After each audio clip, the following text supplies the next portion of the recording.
El Señor esté con ustedes. Del Santo Evangelio según San Mateo. Gloria a ti, Señor. En aquel tiempo Jesús tomó consigo a Pedro, a Santiago y a Juan, el hermano de éste, y los hizo subir a solas con él a un monte elevado. Ahí se transfiguró en su presencia. Su rostro se puso resplandeciente como el sol, y sus vestiduras se volvieron blancas como la nieve. De pronto aparecieron ante ellos Moisés y Elías, conversando con Jesús. Entonces Pedro le dijo a Jesús: Señor, qué bueno sería quedarnos aquí. Si quieres, haremos aquí 3 chozas, una para ti, otra para Moisés y otra para Elías. Cuando aún estaba hablando, una nube luminosa los cubrió, y de ella salió una voz que decía: Este es mi Hijo muy amado, en quien tengo puestas mis complacencias. Escúchenlo.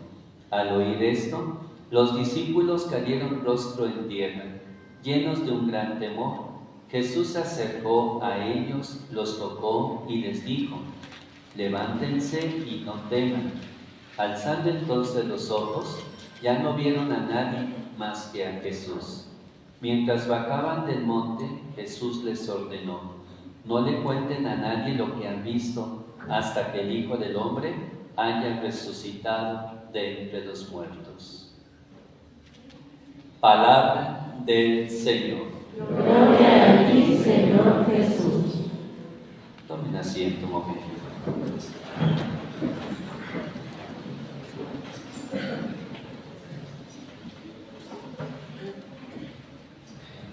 El tema que nos ofrece la palabra de Dios de este domingo, segundo domingo de Cuaresma, es hablarnos sobre la vocación.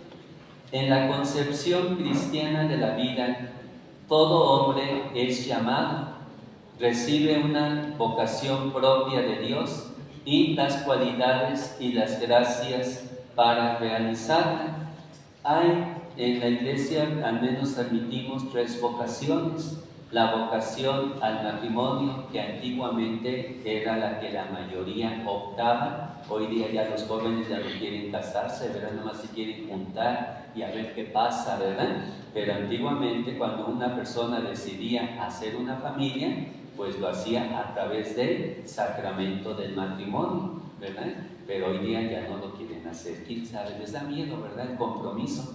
Pero bueno, y hay otra vocación que es a la vida religiosa. Si ya de por sí la vida matrimonial no es común, menos la vida religiosa o consagrada. Y esta también la vocación al sacerdocio y la vocación a la vida de soltería por el reino de los cielos. Y este tipo de vocaciones lo que busca en el fondo es dar gloria a Dios y servir al prójimo, independientemente pues de la profesión que uno haya elegido, como médico, ingeniero, abogado, profesor, periodista, empresario, obrero, campesino, etc.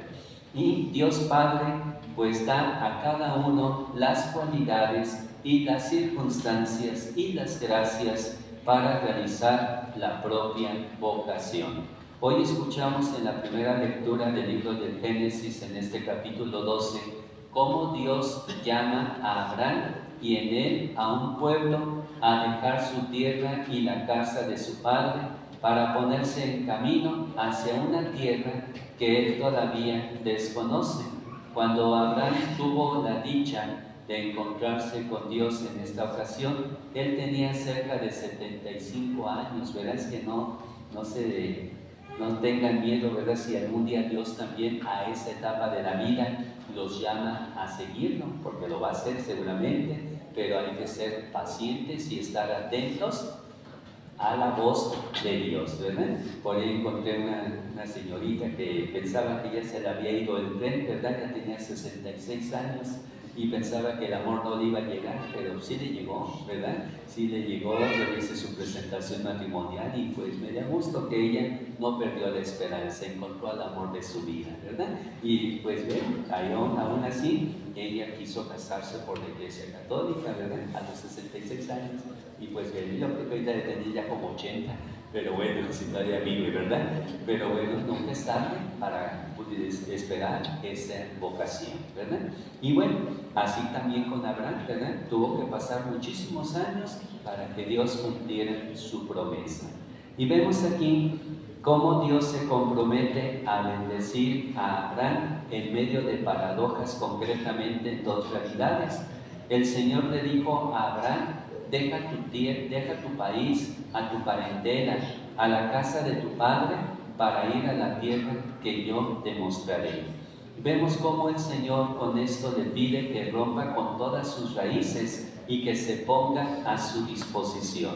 Y dice más adelante: haré de ti un gran pueblo, es decir, recibirá la bendición y poseerá un gran nombre, bendeciré a los que te bendigan, y la bendición se amplía a todos aquellos que descubrirán esta elección de Abraham y de Israel por parte de Dios. Responder a la llamada de Dios significa para Abraham entrar en un camino aparentemente contradictorio, recibir una descendencia abandonando la propia familia y con una mujer estéril, llegar a poseer una tierra siendo extranjero en una tierra desconocida. Sin embargo, Dios le promete estar siempre de su parte y convertirlo en fuente y modelo de la bendición divina. Y ante esta situación, Abraham nada pregunta ni nada responde, sino de inmediato se puso en camino para cumplir lo que Dios le había pedido. De esta vocación de Abraham se nos invita a salir también de nuestra instalación para encontrar la salvación, la bendición de Dios, el lugar donde Él quiere dar la vida a su pueblo. La salvación se encuentra fuera de uno mismo, se encuentra en el Dios Santo que da vida y salvación a los que, como Abraham, nuestro padre en la fe, creen en su palabra y en sus promesas. Si el Señor nos pidiera algo a nosotros, ¿seremos capaces de abandonar sitio, persona, ocupación o ganancia con tal de seguir a Dios? ¿De qué sacrificios pequeños o grandes me estará pidiendo Dios para que pueda ser inundado de sus gracias o bendiciones infinitas? A veces nosotros le pedimos a Dios que nos bendiga, pero ¿a cambio de qué? ¿Qué estás dispuesto a dar a cambio de esa bendición? Porque a veces nosotros queremos que nos vaya bien, pero también Dios te está pidiendo algo a cambio. Y cada quien tendríamos que ir pensando, ¿verdad? ¿Qué es lo que Dios me pide para que yo alcance esa bendición, o lo que es sinónimo de felicidad? San Pablo nos presenta en la segunda carta a Timoteo una breve síntesis de la teología cristiana de la salvación, donde nos dice que hemos sido salvados por pura gracia de Dios a través de Jesucristo y no como resultado de nuestro mérito. Y la salvación implica llevar una vida santa en el mundo. Así exhorta Pablo a Timoteo a ser fiel a la propia vocación, recordándole 3 características de la vocación cristiana. Primero, el llamado es gratuito. Dios lo hace y está fundada en el amor de Dios y no en el mérito de nuestras buenas obras. Es una llamada recibida por medio de Jesucristo y acogida como gracia pascual que se concretiza en la obediencia al Evangelio, y es una vocación que tiene como meta la santidad, es decir, la plena comunión de vida con el Dios Santo. De ahí pues que la Cuaresma nos mueve a ser fieles a esta vocación y a vivirla con todas sus consecuencias. En cuanto al Evangelio del día de hoy, nos presenta el pasaje de la transfiguración del Señor, que es descrita en los Evangelios con la comprensión plena que lograron posteriormente los apóstoles y la comunidad cristiana a la luz de la fe pascual de la resurrección. ¿Qué es la transfiguración? Es un cambio de apariencia. Jesús cambia de aspecto, su rostro se puso resplandeciente como el sol y sus vestidos se volvieron blancos como la nieve. En este día no se nos invita a contemplar a Cristo transfigurado como en el día 6 de agosto, sino en un camino cuaresmal se dirige a la contemplación del Señor resucitado para transfigurarnos nosotros a su imagen.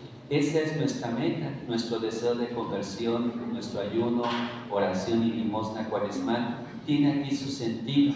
Al igual que los discípulos Pedro, Santiago y Juan subieron a aquel monte elevado que es el lugar de la manifestación de Dios, también nosotros estamos subiendo con Jesús a Jerusalén y más adelante subiremos con Él al Calvario. Subir implica esfuerzo y cuanto menos peso llevemos en nuestra espalda, más fácil será nuestro ascenso. Es por eso por lo que debemos desprendernos de todo aquello que en nuestra vida nos impide acompañar ligeros a Jesús para contemplar su gloria e impregnarnos de Él. Y en este pasaje de la transfiguración resulta es una anticipación de la gloria pascual que está destinada a revelar la verdadera identidad de Jesús y fortalecer la confianza de los discípulos que se encuentran desconcertados por el anuncio que Jesús ha hecho de su pasión y muerte. Y les muestra un pequeño anticipo, una pequeña probadita de lo que será la gloria de la resurrección. Ese nuevo rostro de Jesús refleja lo que pasa dentro de Él, que las incertidumbres se han ido y el Padre lo confirma en su caminar diciéndole: este es mi Hijo muy amado, en quien tengo puestas mis complacencias, escúchenlo. A los discípulos que dudan y están llenos de miedo, les son dirigidas estas palabras que son una clara revelación del Padre sobre quién es Jesús. El mandato final de Jesús a sus discípulos hace poner los pies en el suelo. Solo después de pasar por la cruz, Jesús será transfigurado realmente. En el prefacio de la misa de este domingo, expresa y resume perfectamente el mensaje de la transfiguración, donde nos dice que Cristo nuestro Señor, después de anunciar su muerte a los discípulos, les mostró en el Monte Santo el esplendor de su gloria para testimoniar de acuerdo con la ley representado por Moisés y los profetas representado por Elías, que la pasión es el camino de la resurrección. El Padre del cielo, en el momento de la transfiguración de su Hijo, no nos permite que quedemos en su contemplación, sino que nos manda escuchar a su Hijo amado y así continuar con su misión. Solo si escuchamos la voz de Cristo, acogemos su palabra de vida, somos fieles a su mensaje con nuestros pensamientos y nuestras obras, hallaremos la presencia de Dios que buscamos de todo corazón. Solo por medio de nuestra fidelidad a las palabras de Cristo responderemos con nuestra vida cristiana a la vocación a la santidad a la que hemos sido llamados desde el día de nuestro bautismo. Jesús es nuestro compañero de camino hacia la meta final. Con Él seremos capaces de superar la prueba de la fe y experimentar la liberación gratificante de la autorrenuncia y de la cruz en la cuaresma de nuestra vida, en el camino hacia la Pascua con Cristo. Es muy valioso que cada uno sepa y se convenza de que ha recibido una vocación, de que ha sido llamado a la vida para una misión, ya sea grande o pequeña, eso no importa. La cuaresma, aunque es un tiempo de conversión, también es un tiempo de reflexión sobre la propia existencia, sobre el sentido de la vida, sobre el por qué y el para qué estoy en este mundo. Esta conciencia de vocación es importante para ayudar a la gente a no sentirse sola, porque quien la envía está junto a ella, camina con ella por la vida, y porque la vocación, cualquiera que sea, será siempre una vocación eclesial, es decir, para el servicio de la Iglesia, para infundir ilusión y entusiasmo en la vida de cada día, llevando a cabo un proyecto de vida y construyendo con los demás un mundo mejor. Y finalmente, hemos de tener la seguridad de que Dios llama, de que es Dios el que llama y es el mismo que nos espera al final del camino con los brazos abiertos de Padre. así como Abraham, así como Timoteo, así como Jesús, nos enseñan que hemos de ser valientes y generosos ante las dificultades, hasta llevar hasta el extremo nuestra confianza en Dios, con la seguridad de ser atendidos y bendecidos por Él. La invitación que nos dirige Dios Padre en el Evangelio en este día, ¿verdad?, de Cuaresma, es el mejor programa de conversión cuaresmal. Este es mi hijo muy amado, en quien tengo puestas mis complacencias. Escúchenlo. Escuchar a Jesús y hacer realidad su mensaje en nuestra vida. Esta es la tarea que hoy hemos de comenzar si queremos realmente vivir este seguimiento de Cristo en su caminar, en su pasión, muerte y resurrección. Pues que el Señor nos dé su gracia, su Espíritu Santo, para que estemos atentos a la escucha de la voz de Jesús y vayamos disponiendo nuestro corazón para vivir nuestro cristianismo como Él mismo nos lo enseña. Que así sea.